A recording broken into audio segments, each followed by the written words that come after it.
7। आज का हमारा टॉपिक है the onset of the monsoon and withdrawal. Onset of the monsoon का मीन्स मॉनसून का अराइवल टाइम पीरियड, मॉनसून के आने का टाइम पीरियड, एंड विड्रॉल मतलब मॉनसून के रिट्रीटिंग का, लौटने का, वापस जाने का जो टाइम पीरियड है। उन सभी से इन मॉनसून विंड्स के आने और जाने का जो एक पूरा टाइम पीरियड है, किस एरिया में इंडिया के कब आती हैं और कब जाती हैं, और इसका इफ़ेक्ट इंडिया के पार्ट जो भी पार्ट हैं उन पर किस तरह से पड़ता है, इन्हीं के बारे में हम यहाँ रीड करेंगे। The monsoon unlike the trades are not steady winds but are pulsating in nature. Monsoon winds जो है वो ट्रेड विंड्स की तरह लगातार स्थिर रहने वाली, मतलब परमानेंट विंड्स की तरह नहीं है कि ट्रेड्स विंड जो परमानेंटली चलती हैं उन विंड्स को कॉल किया जाता है। मॉनसून विंड्स जो है वो एक पल्सेटिंग नेचर में है, मतलब एक टाइम पीरियड के लिए आती हैं फिर चली जाती हैं, ठीक है। Affected by different atmospheric conditions encountered by it on its way over the warm tropical seas. देखिए, जो भी ये मॉनसून विंड्स हैं, ये अब किस वजह से इनके ऊपर ये इस मतलब एक टाइम इनका आने का होता है, फिर एक टाइम इनका रिट्रीट करने का, रिवर्स होने का, वापस जाने का होता है। तो ये सब क्यों होता है, क्या रीज़न है? क्योंकि ये इसमें डिफरेंट एटमॉस्फेरिक कंडीशंस, जो भी हमने डिफरेंट फैक्टर्स रीड किए थे। एटमॉस्फेरिक कंडीशन का मतलब हाई और लो प्रेशर बनने की वजह से, लैंड पर और सी पर जो प्रेशर क्रिएट होता है उसकी वजह से, अर्थ की जो रोटेशन, अर्थ पर जो सन की लाइट इंसोलेशन वो रिसीव करता है उसकी वजह से, अपर एयर सर्कुलेशन की वजह से, वेस्टर्न साइक्लोनिक डिस्टर्बेंसेस की वजह से। तो इन सभी एटमॉस्फेरिक कंडीशंस की वजह से भी, और ये जो विंड्स हैं ये वार्म ट्रॉपिकल सीज से को क्रॉस करते हुए आती हैं, तो उसका भी इफ़ेक्ट हमारे इन मॉनसून विंड्स पर पड़ता है, ठीक है, जिसकी वजह से इनका आने का और जाने का टाइम पीरियड अलग होता है और अलग अलग एरिया में ये अपना इफेक्ट डालती हैं। The duration of the monsoon is between 100 to 120 days from early June to mid September. जो रेनी सीज़न है, मॉनसून का जो टाइम पीरियड है वो जून से मिड सितंबर तक है। तो टोटल अगर डेज़ काउंट किए जाएं तो अप्रॉक्सीमेटली नियर अबाउट वो 100 से 120 डेज़ का टाइम पीरियड होता है मॉनसून का, okay. Around the time of its arrival the normal rainfall increases suddenly.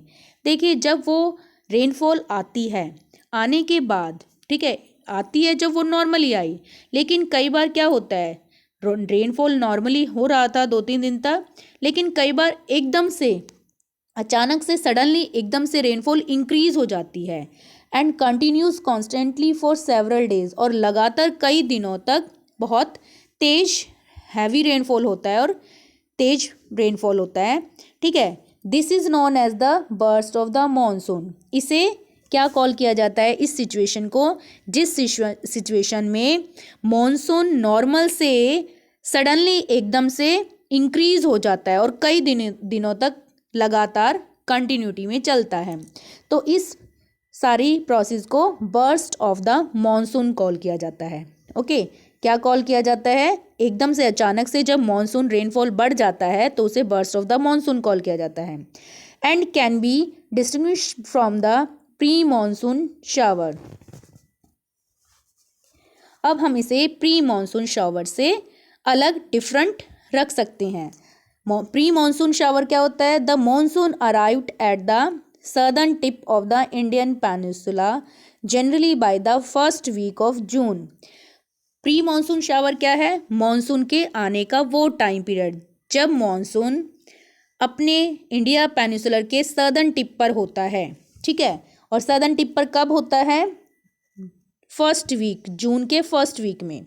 Subsequently, it proceeds into two Arabian Sea branch and the two it proceeds into, जब ये आता है तो ये टू में डिवाइड होता है। ये जो विंड्स आते हैं, एक तो अरेबियन सी की तरफ से आती हैं ये मॉनसून विंड्स, और एक बे ऑफ बंगाल की तरफ से आती हैं। ठीक है, the Arabian C branch reach Mumbai about 10 days later on approximately the 10th of June। ठीक है, अब जून का जो फर्स्ट वीक होता है, इसमें तो ये इंडिया के सदर्न टिप पर आ जाती हैं, पेनिसुलर जो एरिया है। लेकिन अरेबियन सी ब्रांच जो है, अब ये जो विंड्स हैं ये 2 ब्रांच से क्रिएट होती हैं, एक तो अरेबियन सी ब्रांच से और एक बे ऑफ बंगाल से। अरेबियन सी ब्रांच जो है वो मुंबई में 10 दिन बाद लगभग 10th of June के नियर अबाउट पहुंचती हैं मुंबई में। This is a fairly rapid advance. The bay of Bengal branch also advance rapidly and arise in Assam in the first week of June. लेकिन बात करें बे ऑफ बंगाल से निकलने वाली जो विंड्स की ब्रांच है वो असम में पहुंचती है जल्दी से, और ये कब पहुंच जाती है? जून के फर्स्ट वीक में। ठीक है, तो बे ऑफ बंगाल जो विंड्स यहाँ से जो विंड्स इस ब्रांच से जो विंड्स निकली मॉनसून विंड्स, वो कहाँ पहुँचती हैं? असम में 10th of June के नियर अबाउट, और अरेबियन सी ब्रांच मुंबई में 10th of June के नियर अबाउट पहुँच जाती हैं। The lofty mountain causes the monsoon winds to deflect toward the west. अब देखिए इंडिया के नॉर्थ में एक माउंटेन, लॉफ्टी माउंटेन्स है, मतलब एक माउंटेन्स का बड़ा सा पार्ट है, जिसकी वजह से ये जो मॉनसून विंड्स हैं इनकी डायरेक्शन डिफ्लेक्ट हो जाती है। डिफ्लेक्ट का मतलब चेंज हो जाती है, किस की तरफ? वेस्ट की तरफ। ठीक है, और ये वेस्ट में डिफ्लेक्ट होकर गंगा प्लेन की तरफ टर्न कर जाती हैं। Okay,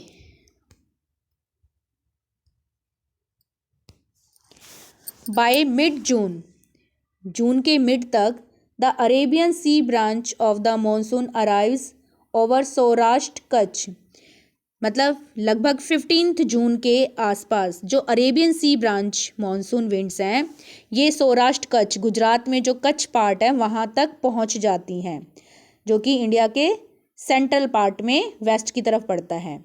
the Arabian sea and the bay of Bengal branches of the monsoon merge over the north western part of the Ganga plane.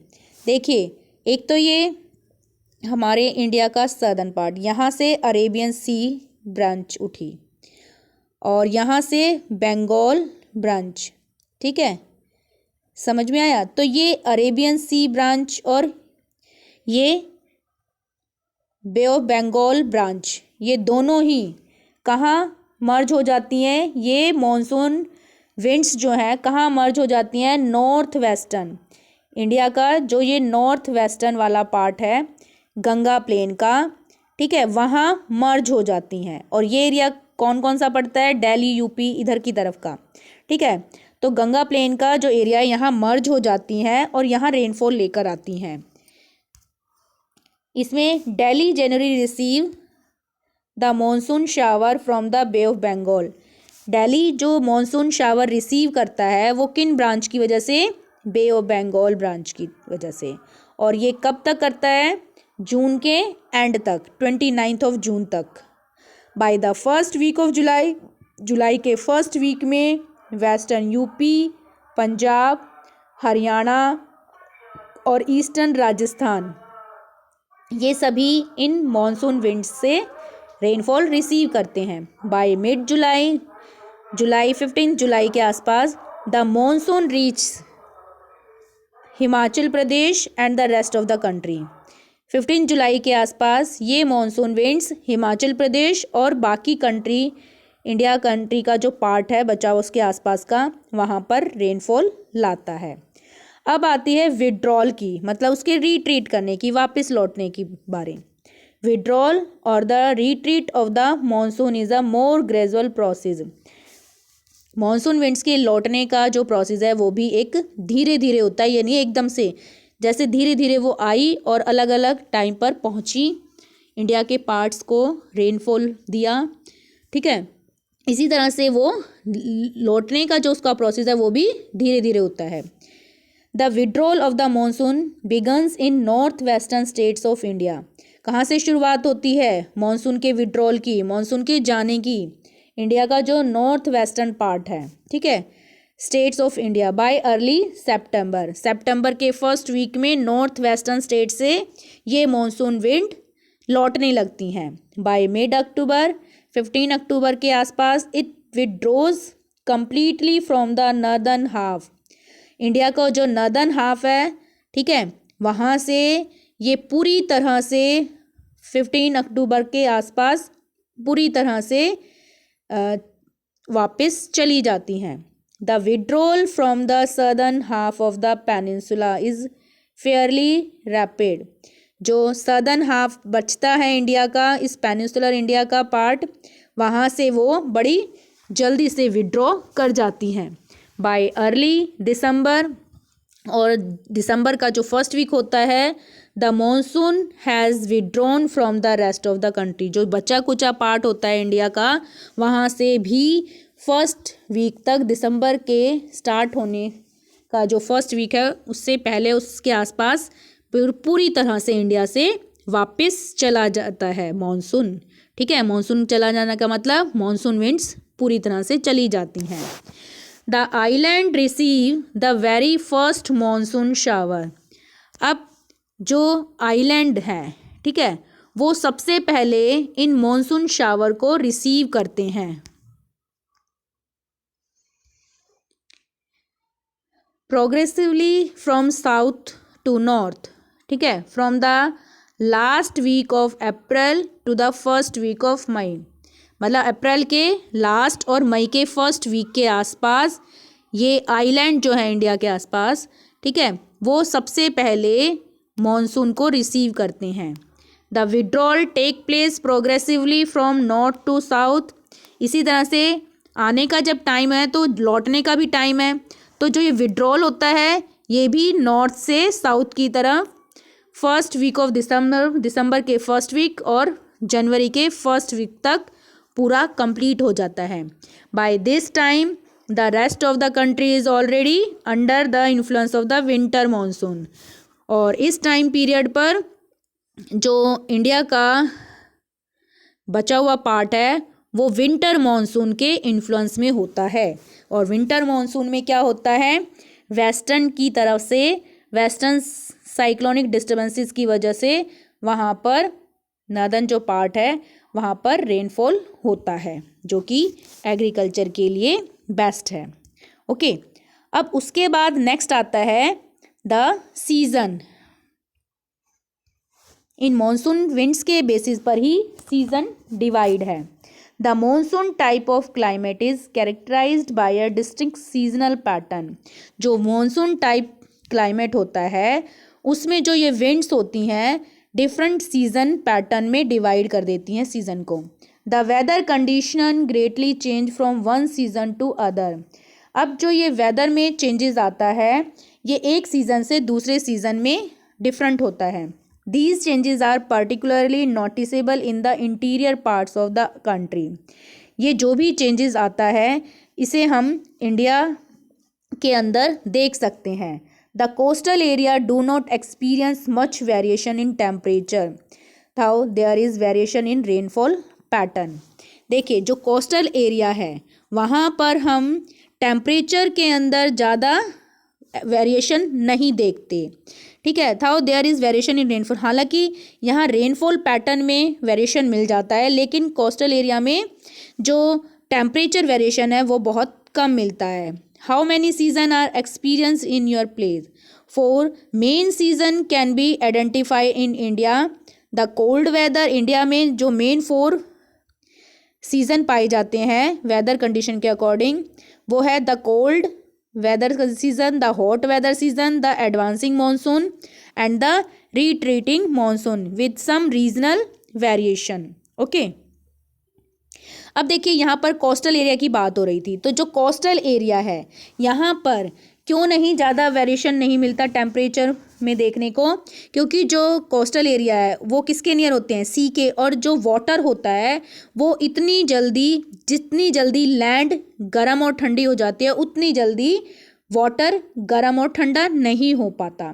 इसीलिए यहाँ के आसपास का जो टेम्परेचर है वो मॉडरेट टाइप होता है, ठीक है, ना ज़्यादा हॉट ना ज़्यादा कोल्ड। हालांकि रेनफॉल में हमें क्यों देखने को मिल जाता है? देखो रेनफॉल का हमने देखा था, जैसे ये वेस्टर्न साइड, तो यहाँ से जो विंड्स आई, ठीक है, यहाँ पर जो माउंटेन्स हैं उसने इनके वेस्ट के साइड में तो रेनफॉल किया, लेकिन इस वाली साइड में नहीं किया, ठीक है। तो क्यों? क्योंकि ये विंड्स जो है यहाँ जो माउंटेन्स हैं उनसे ज़्यादा ऊपर तक कैरी इन मॉइस्चर को करके नहीं लेकर जा सकी और इसने यहीं रेनफॉल कर दी और यहाँ आगे तक वो विंड्स ड्राई हो गई, ठीक है। तो जिसकी वजह से यहाँ इस एरिया में रेनफॉल नहीं हो पाता, ठीक है। अब नेक्स्ट है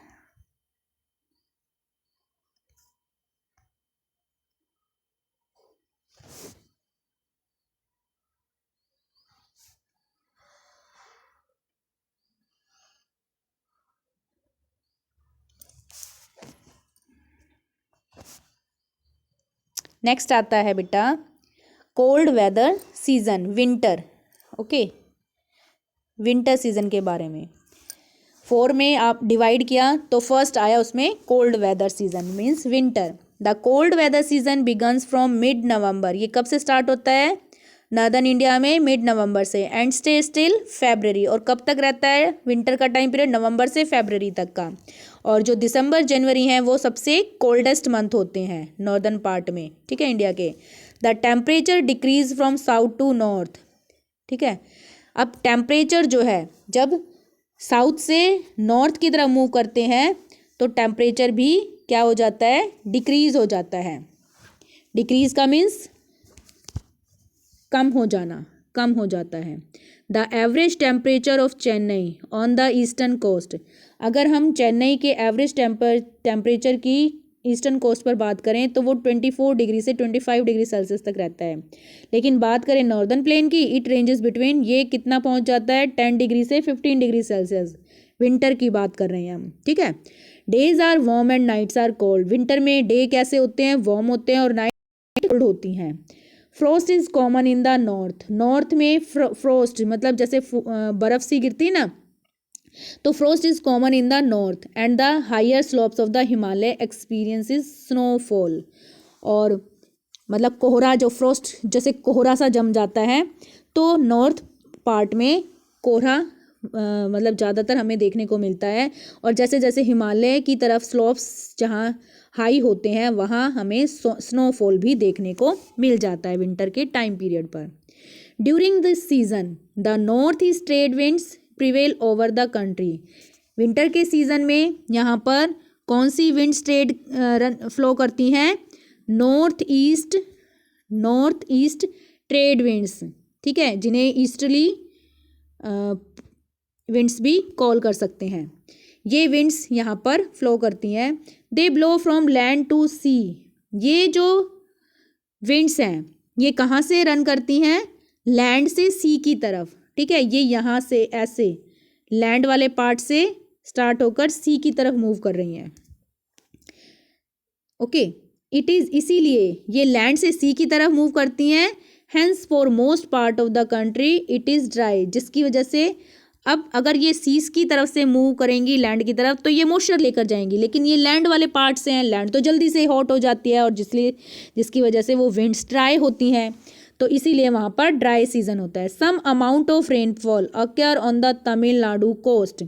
लेकिन जब ये विंड्स सी की तरफ मूव करती हैं तो ये तमिलनाडु कोस्ट पर थोड़ा बहुत रेनफॉल करती हैं, ठीक है, जिसे हम ये भी बोलते हैं कि लौटता मानसून तमिलनाडु के एरिया में रेनफॉल करके जाता है। तो उसका क्या रीज़न है यहाँ देखिए। Tamil Nadu coast from these winds as here they blow from sea to land. क्यों यहाँ पर होती हैं? क्योंकि यहाँ पर जो विंड्स हैं वो सी से लैंड की तरफ ब्लो करती हैं, तो ये सी के ऊपर से जा रही होती हैं बे ऑफ बंगाल की तरफ से, तो जिसकी वजह से ये अपने साथ विंड्स मॉइस्चर कैरी करके ले जाती हैं और इस मॉइस्चर की वजह से ही तमिलनाडु कोस्ट पर जो एरिया है वहाँ स्ट्रक करके ये रेनफॉल कर देती हैं। In the northern part of the country, अगर कंट्री के नॉर्दर्न पार्ट में देखें, a feeble high pressure region develop, यहाँ पर जो हाई प्रेशर रीजन है वो डेवलप्ड होता है विथ लाइट विंड्स। यहाँ पर जो हाई प्रेशर डेवलप होता है वो बहुत ही फीबल होता है with light winds moving outward from this area. ये जो विंड्स होती हैं ये बहुत ही लाइट होती हैं, moving outward from this area, इस एरिया से मूव करने वाली विंड्स जो हैं बहुत ही लाइट हल्की होती हैं। इन्फ्लुएंस्ड बाय द रिलीफ, किस वजह से, यहाँ के रिलीफ फीचर्स की वजह से, ठीक है, क्योंकि नॉर्दर्न इंडिया का जो नॉर्दर्न पार्ट है वहाँ पर जो एरिया है उसका जो रिलीफ फीचर है, लैंड फॉर्मेशन है, उसकी वजह से। These winds blow through the Ganga valley, ये विंड्स कहाँ से ब्लो करती हैं, गंगा वैली से, from the west and north west, Ganga valley से नॉर्थ वेस्ट की तरफ मूव करती हैं। The weather is normally marked by clear sky, अब इन विंड्स की वजह से जो वेदर होता है वो क्लियर होता है, स्काई कैसा स्काई होता है, क्लियर, और लो टेम्परेचर होता है एंड लो ह्यूमिडिटी होती है एंड फीबल वेरिएबल विंड्स, और जो विंड्स का जो चेंजेस होता है वो भी फीबल होता है।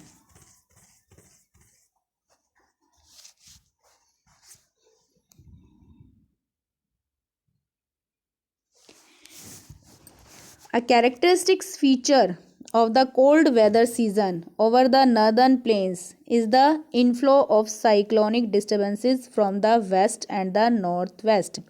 देखिए कोल्ड वेदर सीजन में क्या एक कैरेक्टरिस्टिक्स होता है कि नॉर्दर्न प्लेन्स में cyclonic disturbance, western cyclonic disturbance, जैसा कि पहले आपको बताया गया था, वहाँ से चलने वाली जो विंड्स हैं वो नॉर्थ वेस्ट में आती हैं और दीज लो प्रेशर सिस्टम, और ये यहाँ पर लो प्रेशर बनाती हैं, ठीक है, ओरिजिनेट ओवर द मेडिटेरियन सी, और ये कहाँ से ओरिजिनेट होती हैं, मेडिटेरियन सी से, and western Asia and move into India, और मेडिटेरियन सी और वेस्टर्न एशिया को क्रॉस करते हुए ये इंडिया में आ जाती हैं, along with the westerly flow की तरफ से, मतलब ये वेस्टर्न से आने वाली विंड्स है इसलिए इन्हें वेस्ट्रो फ्लो कॉल किया जाता है। They cause the much needed winter rains over the plains and snowfall in the mountain.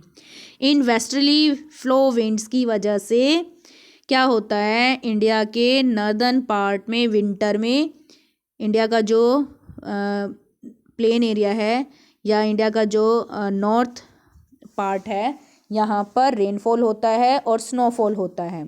Although the total amount of winter rainfall locally known as Mahawat, जो विंटर में टोटली अमाउंट होता है rainfall का उसे महावत कॉल किया जाता है, ठीक है, ये स्मॉल होता है रेनफॉल अमाउंट इसीलिए इसको महावत कॉल किया जाता है। They are of immense importance for the cultivation of rabi crops, इस महावट की मतलब जो विंटर का जो स्मॉल रेनफॉल अमाउंट होता है ये विंटर में जो रबी क्रॉप्स ग्रो की जाती हैं उनकी कल्टीवेशन के लिए बहुत बेस्ट होती हैं, ठीक है। The peninsular region doesn't have a well defined cold season, जो पेनिसुलर रीजन होता है, ठीक है, पेनिसुलर रीजन कौन सा, जो सदर्न पार्ट है इंडिया का, does not have a well defined cold season, वहाँ पर इतना ज़्यादा कोल्ड सीजन नहीं होता।